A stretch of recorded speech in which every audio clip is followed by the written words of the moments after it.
Juan 6:53 hanggang 57. Sinabi nga sa kanila ni Jesus, "Katotohanang sinasabi ko sa inyo, malibang inyong kainin ang laman ng anak ng tao at inumin ang kanyang dugo, wala kayong buhay sa inyong sarili. Ang kumakain ng aking laman at umiinom ng aking dugo ay may buhay na walang hanggan, at siya'y muli kong bubuhayin sa huling araw. Sapagkat ang aking laman ay tunay na pagkain at ang aking dugo ay tunay na inumin.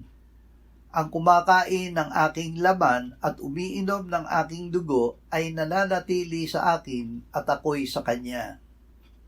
Ang may buhay na walang hanggan." Ang pagtanggap kay Jesus ay hindi lamang pagbabasa, pakikinig o pag-aaral ng aral tungkol sa Kanya.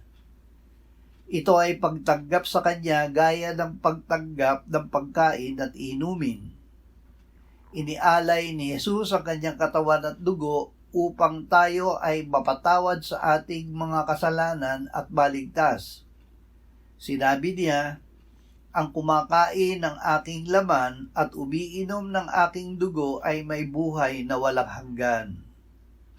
Ang Ama ay nagpatotoo na tayo ay binigyan niya ng buhay na walang hanggan, at ang buhay na ito ay nasa kanyang anak.